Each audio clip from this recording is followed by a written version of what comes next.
And here we go. Andrea! Hello, Reese. Let's try this again.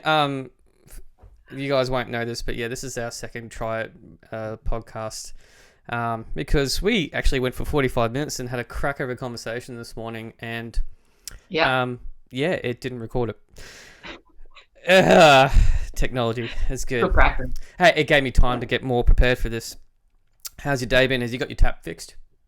Yeah, actually, I watched a YouTube clip and I fixed my tap, so Woo! I feel very handy. And it stopped raining for you to do it.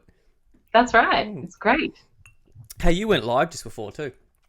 I did. I was just trialing it because I'm just, as we were talking about earlier, Mm-hmm. we have time to do these things and figure out how to do things online properly. So I was trialing going live straight to Facebook or going through another like OBS, Yep. a different platform, and Yep. then linking it with the stream key to Facebook. So I was trialing them because I'm playing at the Live Gathering Festival tomorrow. So, what do you think of OBS? Because that's what I'm using right now. Is for this. Yeah, it's Yeah. pretty easy. Yeah, Yeah. once you Once get the hang of it. and once it stops like And, doing the stop recording thing, or for whatever reason. Yeah. yeah, So, like, eventually we will be doing these sort of conversations live, which would be kind of cool. Because yeah, we do have a Twitch channel. We just haven't sort of sorted that out yet. But this can be done cool. straight to YouTube too. So, whatever the case, we'll get this going. Yeah, So going back to what we were talking about this morning. So we start off with how you're doing your Patreon thing, right? And so can you explain break it down again what you're actually for doing with sure. this? Yeah. Yeah, so when it comes to Patreon, I had a few friends that had Patreon pages, but I was always just kind of too busy to check them out. But also, I thought they're more for musicians who don't just perform really, really regularly Yeah. and earn their money through performance. So um, I never imagined setting one up for myself, but it's been an incredible asset for me when I became unemployed mid March, like from March 17th was my last gig. Mm. And I think it was like the next day I set up Patreon and I just started putting new songs up there, old unreleased songs, stories. And then obviously friends and family were like the first ones to join. But then like I started noticing other people's names that I didn't have an actual connection with. That's cool. Um, yeah, so now it's like every couple of days I'll do like a mini concert. Like I just put up a little mini Bill Withers tribute up there. I Mm. just got 50 Patreons, so I'm doing like a mini Tracy Chapman. So before Patreon, I would have done all of this for free Yeah. and just put it up on Facebook and then maybe got a few likes and a few comments and things. And um, it kind of got lost in the whole Facebook algorithm. But now I have like a dedicated group of 50 people that are just like answering polls and like coming on to Q and A's, doing songwriting sessions for like the higher tiers, and then yeah, it's a whole new world. And I was just thinking like, geez, that's like $1,000 a month now, and that's going to be over a year's time. Like you could invest that in an album, or you could Easily, uh, yeah. invest it into your career in like training or mentoring or doing courses and stuff, which is like a lump sum that you wouldn't ordinarily have when you're just gigging Yeah. weekly and then paying the bills. You obviously would need like a fairly decent sized fan base for it to be a kind of like a monetary gain for you. You actually have a quite a large sort of fan base, but for someone that says only got like 1,000 people on Facebook and a couple hundred on Instagram or something like that, I don't think it would be as beneficial for them to them. Yeah, it'd definitely be a slow burn. Mm. Like,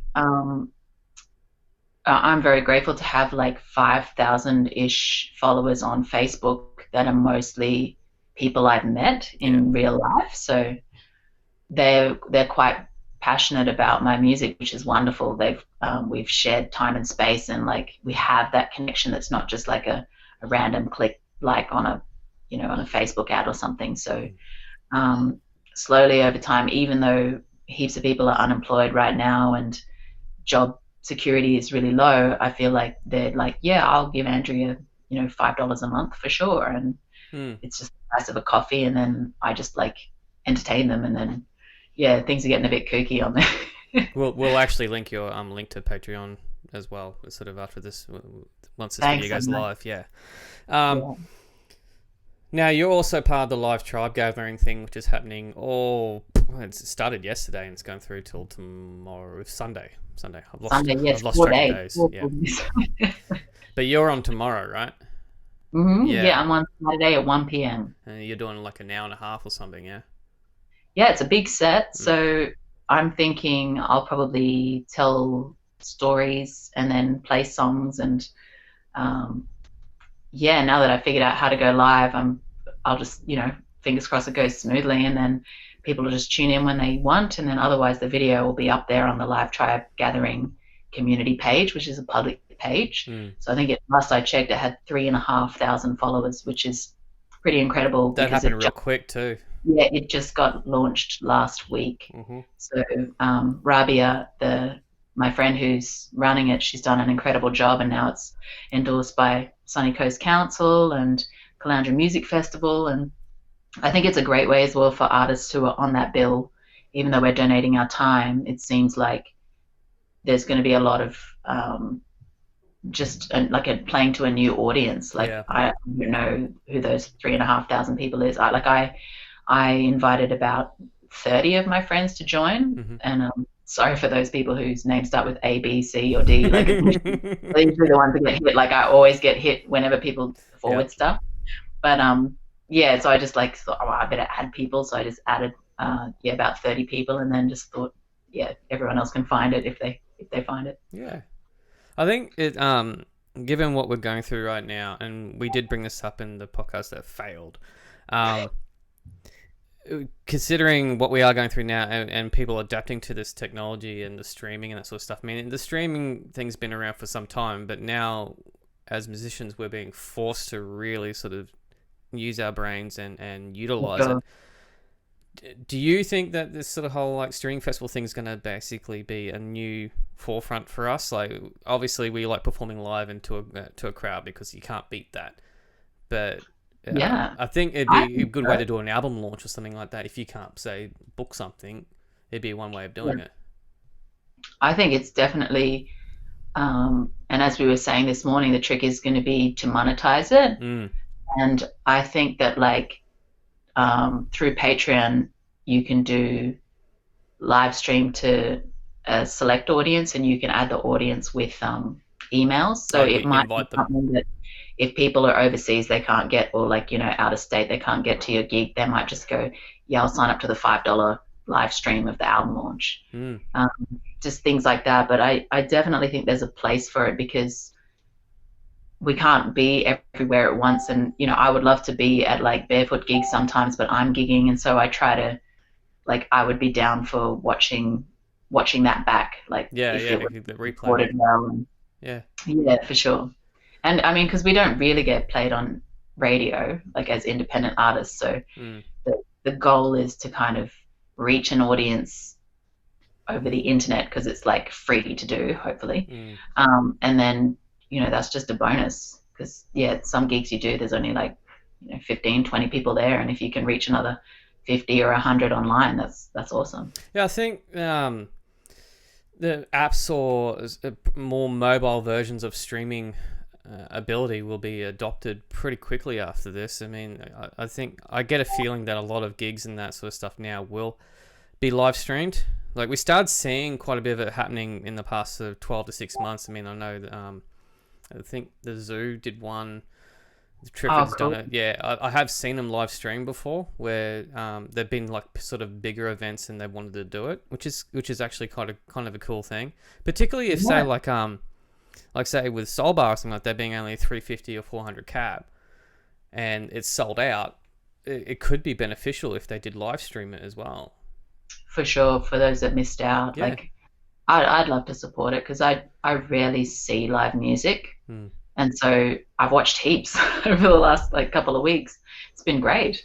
And I know that, yeah, other musicians would be keen for that too. And it's kind of like, it's got this underground vibe just seeing the live because usually the people are like, is it working? And I'm not used to playing. And so it's like a unique way of viewing your favorite artist or some of your friends play. It's been great. Like I watched the Lyrical play yesterday and he was getting requests and things, and it's great to see that interaction where it's spontaneous in the moment, and he's playing his set the other way around. Like usually when you play and you're in your own world, you've got it all mapped out. Yeah. And so I like that element of surprise that streaming and people requesting songs and things brings. Yeah, it's kind of cool. I know that on Twitch you can see people do that. They actually have cover artists, and they basically you tip them.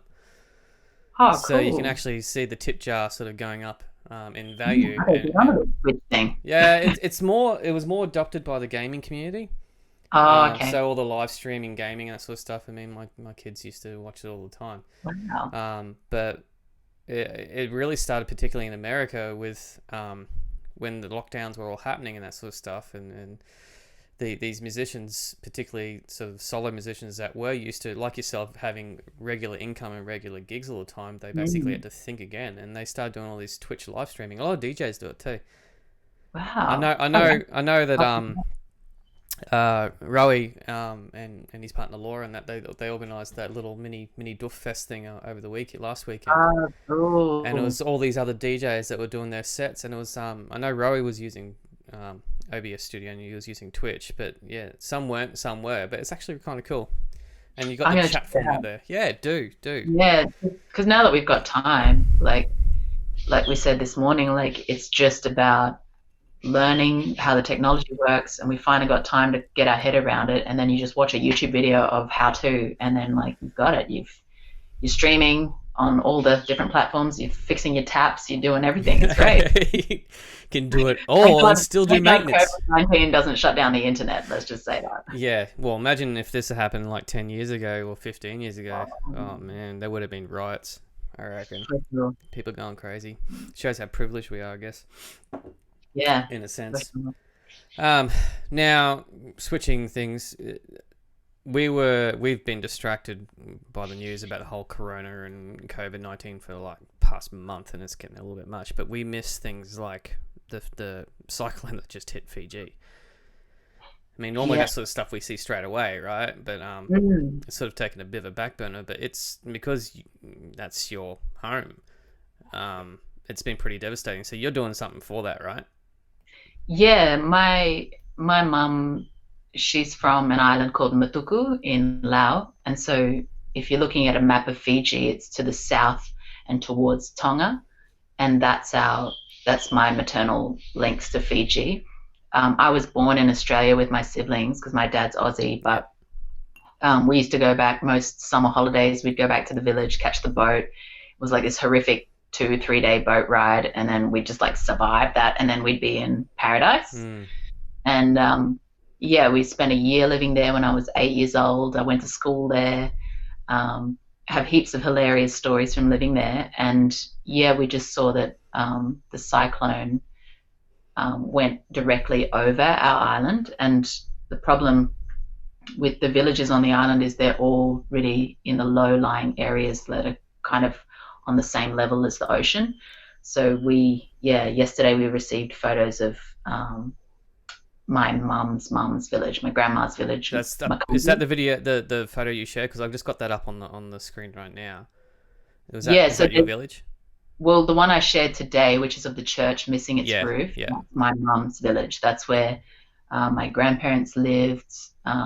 There's an old house there that's the old German embassy, which was like the first German built building in Fiji, like historically. Right.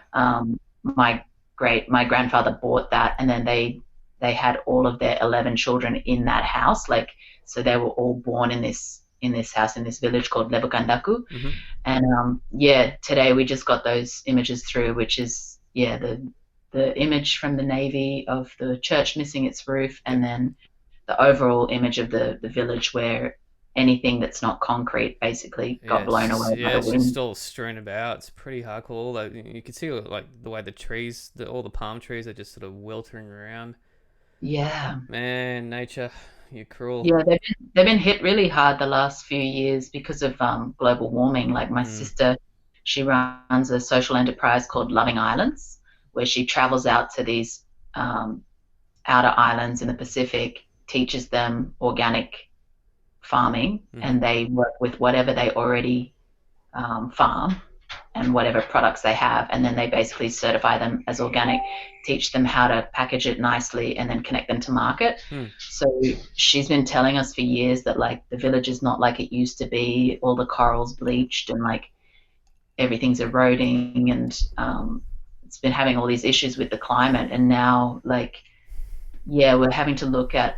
Firstly, we just launched the relief effort today, which I'll bring that last up. I heard, all my friends on Facebook and my following on Facebook has literally donated. I think it was about 5 grand Australian, which will be equivalent to about 7 grand Fijian. Yeah.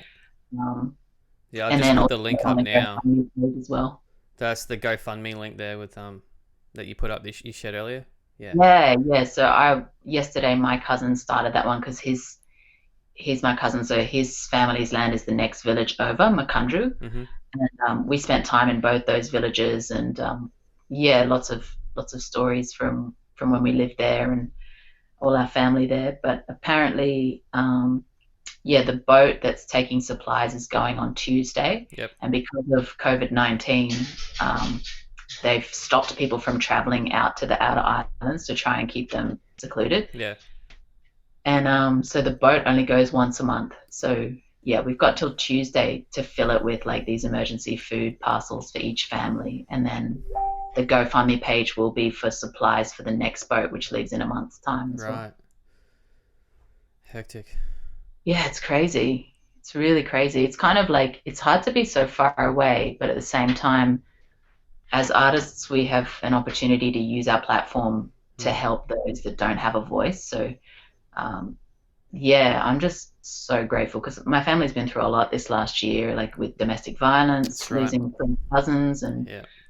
um, there's been other deaths that I just haven't told Facebook about because it's just too intense, man. Like, yeah, just losing relatives to different things. But I mean, everyone is so caring and compassionate. Like, even now, you'd think with everything being shut down, like people aren't in a position to give, but Mm. they're still giving. Like, so many musos wrote to me and like they said, "Look, I can only afford this much, or I'm just gonna give. I don't have a job, but I'm just gonna give," and it's incredible. It's amazing. Like we were also talking this morning about going from that Fijian disaster there, but also what you have been sharing for the past. It feels like 6 months to 12 months to that is Mm. the amount of DV that's been happening in Fiji. But now, as we were talking about it, um, with this current situation with the lockdown and that sort of stuff, we're going to start seeing some stuff happening here. Um, Yeah, it's definitely like it puts a stressful situation under even that much more pressure, and I think also because of the lockdowns, it's hard for people to even know where to call for help. I've seen a few messages on Facebook of people saying, "Hey, if you're in trouble, send me this message that says, 'Are you still selling makeup?'" mm, And it's that's kind of doing the rounds so that people can at least tell someone.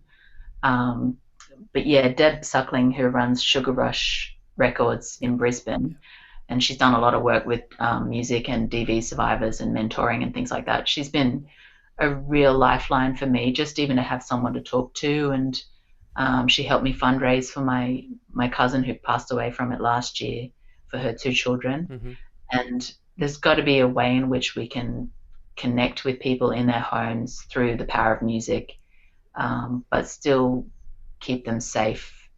And like so we don't make a situation that's already closed off worse. Yeah, Um, because but yeah, you mentioned there was someone that you know that you got them to tune into that live tribe gathering and it sort of oh yeah, gave that like I think if you look at social media, you can see sometimes people do call out for help in their message, whether it's they're saying that you know they're really low right now, or like sometimes people just put one word as a status, and I always try and make an effort to just comment and just say, "Hey, are you okay?" Because like sometimes people can't change their chemical whatever's happening in their body that's making them feel the way they feel, like whether mm, it's depression or suicidal tendencies or if they're in a toxic relationship or something. But you just never know when they're going to be able to turn around and connect. yeah, So I make a point of like being as inclusive as I can online,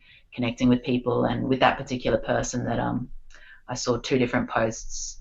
Um, yeah, she mentioned that she was really struggling mentally, physically, and um, she was sick. She didn't know if she had the virus, and so I just made a point that I'd add her to the live gathering online stream. Mm.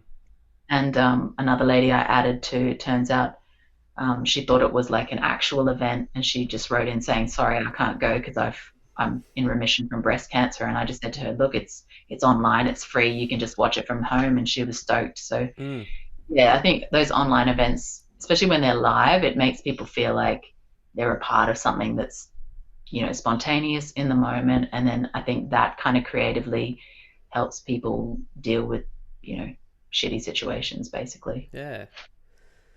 Now, to sort of lighten things up, because get a bit dark there. Like the last time we actually sat down and properly talked, it was last year, hanging around a couple other musos and that. We still got that fox pillow too that you gave me and my wife too. It's cute as. We were talking about what everyone was doing, and then basically you hinted at that you were working on an album. Now, Yeah.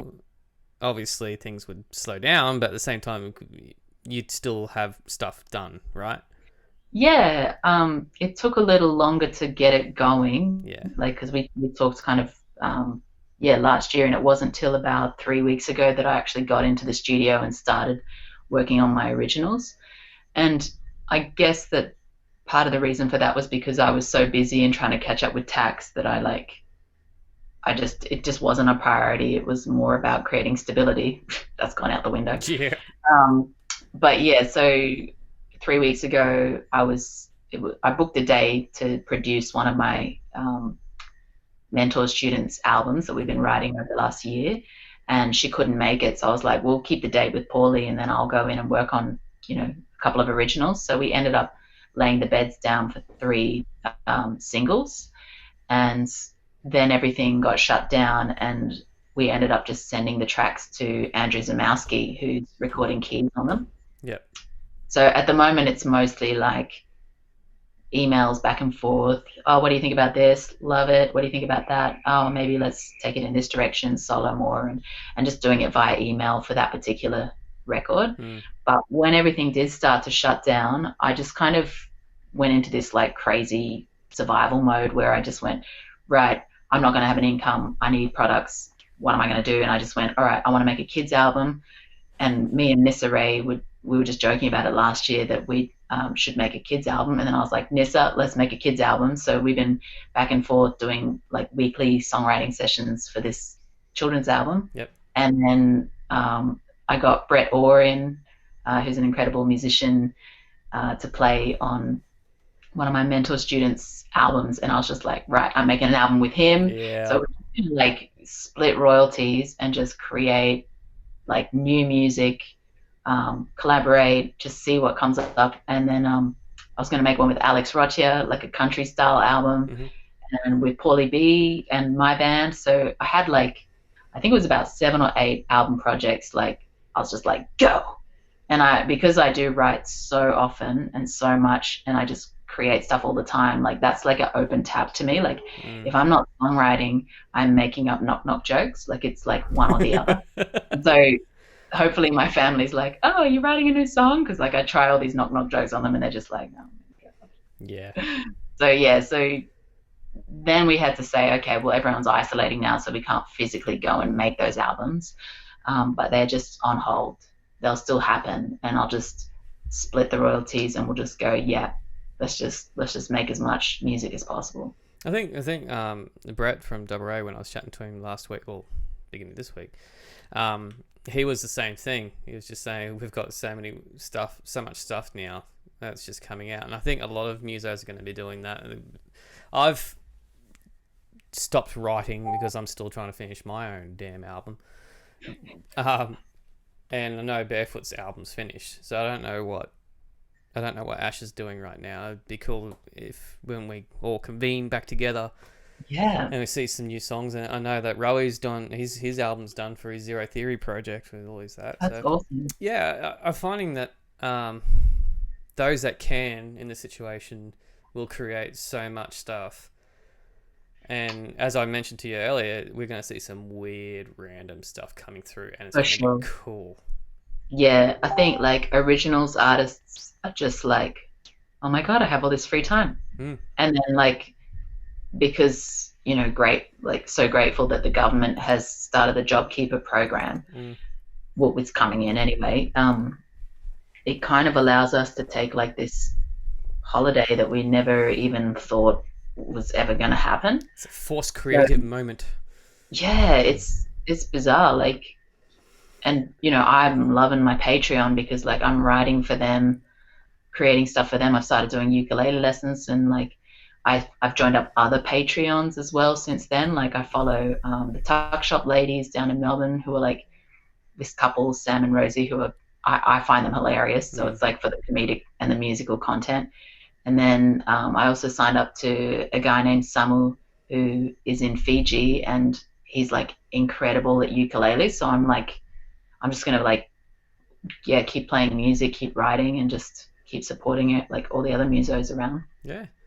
Going Yeah, back to the kids album that you're working on with Nissa Ray, you told a yeah, story about the whole dog howling thing. yeah. Yeah. So I the first song I wrote obviously for the kids album because I love dogs. Like anyone who knows me knows like dogs are my first love, and then it's like music's like maybe third down after like NRL or something. And so like my goal was just to write a really good dog song, and I know John Williamson has one about like, and it goes, "You don't know my mother was a dingo," and like it's like a really good dog song. So I was like, okay, I want to create a song like that for this kids album. And so I had written half of it, and then when I was showing Nissa Ray, and I was like, yeah, like I think this is the first verse. I haven't written a second one, but then I think in the third verse maybe we should just howl. And she was like, okay, I'm not sure what you're coming at. But I think it's because we've been spending so much time alone that like we have these ideas and we think they're great, like because you haven't tested it out there on our audience. So Mm. I gave the song to her to do some writing on, and she wrote a second verse, which is great. And then she'd come up with like this cool little bridge that then she started howling on, and I'm listening to her recording on my phone, just going, oh, she's got a really great bark. Like she does sound like a small dog, like a small one, but like it's just hilarious, and that's what I meant. Like people are going a bit crazy, a bit cuckoo. Oh yeah. I mean, you can see all the conspiracy theories coming up all over. I should come up with a side hustle of creating some couture tinfoil hats, man, because The problem is the people that like deserve them just wouldn't buy them. no, yeah, they'd expect to be given out for free or yeah. Yeah. Yeah, no, the Fijians, like every time I catch up with my mum now, everything's 5G as well. I'm like, oh Uh, my God, yeah. it's going crazy. That is a rabbit hole we could go down where I'm Yeah, choosing not to do that this evening. Let's keep everything. We've already gone a bit deep with some stuff, yeah. yeah. But Um, I find like it doesn't matter why things are happening the way they are.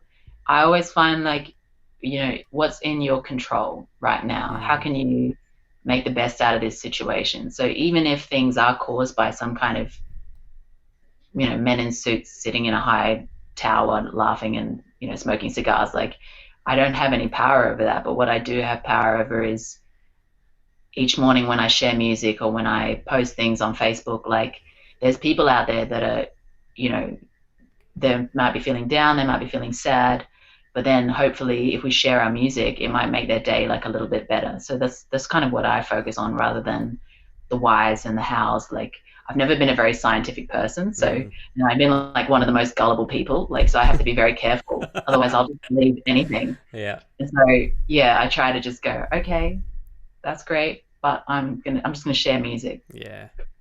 Yeah, I think there should be a lot of musicians' sort of outlook, particularly in this, is that we have the ability to tell stories and to alter emotions. for sure. Even in the metal community, I think we're going to start seeing some stuff there that's going to be a bit more woke, I guess, in a sense, instead of just focusing on sort of negativity sort of stuff. I mean, you already saw it in some of the heavier bands coming through from Byron Bay, like in Heart's Wake and that sort of stuff. They do that, but I reckon a Mm. lot of other artists are going to start being a bit more conscious with the lyrical delivery, maybe. Yeah, yeah. I think even just like authentic. is like what I'm going for. Mm. Like it doesn't matter. Like I'm really drawn to people who are authentic, whether they're famous or whether they're just like, you know, local singer-songwriters. Like if someone's present when they give you a song, that's like the most powerful thing for me. That's Yeah. like what I look for. Um, yeah, I've had some weird experiences over time in the music industry where there's been so much ego or like so much um, energy around who's who and things like that. And I just found like I just pulled right away from that and it was just like, all right, who's making great music and like fun to be around, and I just follow that now. Yeah, the whole Yeah. ego thing in the industry is a tricky one. I mean, you like to think you get away from it and you surround yourself by people that aren't that, and then all of a sudden the situation changes and they start developing, Yeah, and you it just go, depends on who's in the room sometimes. yeah, it Yeah. sucks, but that's basically what the industry's like, I guess. Um, Yeah, that's why Patreon's cool. yeah, Because you don't like have to deal with it. yeah, you just like bypass it all, and like Yeah. even with streaming, you're just like going live, and like you're not hiring a venue or anything. Mm. You're just playing, and so it's really cool. I'm very interested in all of this, like from a performance perspective. I wonder And when if I do go back to performing live, it'll probably be different. I wonder if with when the venues come back into the fold, if they would start sponsoring sort of live streams for artists that are coming as a preview kind of thing. I mean, that'd be another That'd be avenue. cool. That'd be another avenue Yeah. of advertising, I guess. I It's don't gonna know. get more people to the gigs. Yeah, Yeah, I think for sure. just throwing it out there, venues um, could be another way of doing it. I don't know. Yeah. We're gonna see some wicked changes happening. I'm excited to see how Caloundra Music Festival adapts too, because they're kind of they haven't cancelled yet, have they? They're still No, like they're still on the fringe there. maybe. But the thing Yeah, is, we're going to get an onslaught of festivals in October, November, and December. You've got, as far as we know, still CMF is going ahead. You'll have Big yeah, Pineapples rescheduled. You've got Splendor rescheduling. Um, Woodford, as far as I know, is still going ahead. I haven't heard anything about that, but as yeah. far I as I didn't know, even bother applying because I was just like, there's so many people and they won't have a vaccine. So I was like, I was planning on taking like a 11-piece band there and just like saying, yeah, this is the music I hear in my head. Here's the horns. Here's the harp. Here's the strings. And then I just was like, too hard basket. I was like, we're not even going to be able to get together to rehearse. yeah. But that's actually a good point you bring up. How are these festivals going to implement, like I have a feeling the social distancing stuff is going to still be around with us for at least 12 months, Yeah. so that's going to be interesting to see how they're going to adapt to that. I mean, are they going to put a capacity into how many people can be in a certain round at a certain stage at a certain time, or how many tickets they're going to have to sort of cull back the amount of tickets that we're getting through? Yeah, I It's think going there's to a be lot of so stuff. interesting. I can't even imagine it, to be honest. The Like, logistics of that is going to be insane. yeah, it's gonna be a whole new world. Like, I think for the music industry especially, because I think the way that we were before was trying to cram as many people into a space as possible, and Mm, it's I feel personally that it takes away from the experience when it's overcrowded. You can't hear the music, can't hear the band. yep. So I'm what I'm taking from this is like I want to give my listeners the best experience, and how can I do that? So if you subscribe to my Patreon, that's what I'm going to be aiming to do. Like I won't put a live stream out there where it's glitchy and it drops out. Like I want to figure out how to do it the best way possible. So I think everyone who's into listening to music and the music experience are going to come out of this with like new tricks up their sleeve to make it a better experience for the listener. Yeah, they're going to have to. Mm. I mean, as you're saying, I actually like I like playing festivals. I like the buzz of playing to a large crowd. But as a punter, I actually suffer massive social anxiety. So I don't like. Most musos do. Yeah, Social I'm not distancing, alone. that suits Yeah, me. Yeah. yeah. I don't have a problem with it. I miss hugs. That's basically it. And I miss playing with my best friends and that sort of stuff. But Yeah, true. apart from that, yeah, the whole festival thing, it's going to be interesting. Well, guess we'll see how that pans out. Hey. For sure. I think it's a good thing to be finding ways to stream and to reach a bigger audience so that you keep your following strong, so that when it all does open up again, you can say, Mm. well, here's me playing a set live, and you can kind of link those videos rather than just like the perfect like official videos that people make. Yeah, I the think highlight festivals will reels. be, Mm. yeah, I think festivals will be looking more at like how did you engage with your audience when things were really down, Mm. and like what does that look like? It'll give them a better picture so that they can kind of gauge who to book in the future. Yeah, definitely. Yeah. Um, was it at the end of last year that you were doing the Yamanui videos?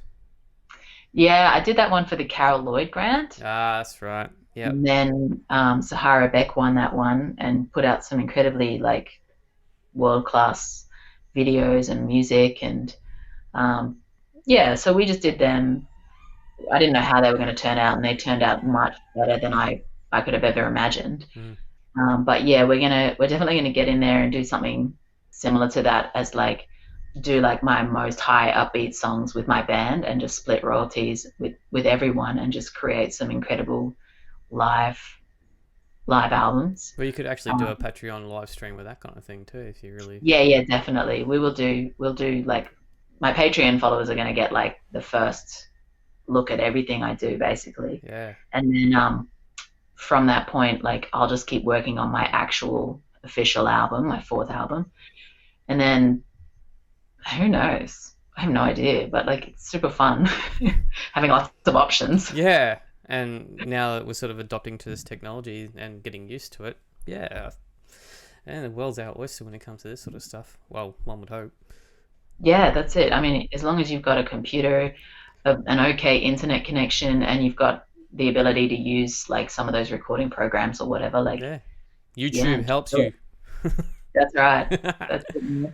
Mate, we survived 36 minutes, nearly 37 minutes without it actually turning off. Woohoo! Woohoo! So we killed that. I really appreciate you coming on here and having a chat. And man, I love your work. You know that, and I Yeah, think thanks you're an so much. incredible artist. And I'll link your Patreon page as well as the GoFundMe for the Fiji rescue Thanks so much. and the live tribe gathering, which you're performing tomorrow, Saturday, April 11th at what 1 p.m. Yeah, 1 p.m. It's going to be an hour and a half of songs and stories and other random stuff. Like, who knows? There might be costume changes. I have no idea just yet. I've got to fill an hour and a half of people's time with just this as my background. So I don't know. We'll figure something out. But I just wanted to say thank you so much for keeping us all connected as well through the point. I always love seeing what's happening, what's being released, because I mean, without these platforms, it can be like you're an island and you're just doing your own thing and Yeah, you've got yeah. your own little world happening. And it's nice to know, you're looking out for all the different genres and keeping us all connected that way. So Yeah, there's been plenty of times where I thought about giving up, but hey, I'm still here. you say that pretty much every time I thank you for the I know. Ah, jeez, I'm sucker There'll for be it. like 20 years past from now and you'll be like, there's plenty of times I thought, Yeah, give it yeah. up. Well, man, this is the 11th year now. Yeah. Ah, crazy. All right, well, we'll wrap this up now. Big thanks for you, man. Thanks, man. Just hang on the line there, and I'll have a chat to you afterwards. Thanks for tuning in, people, and like I said, all the links below. Go support Andrea Kirwin. She's doing amazing stuff. Thanks again.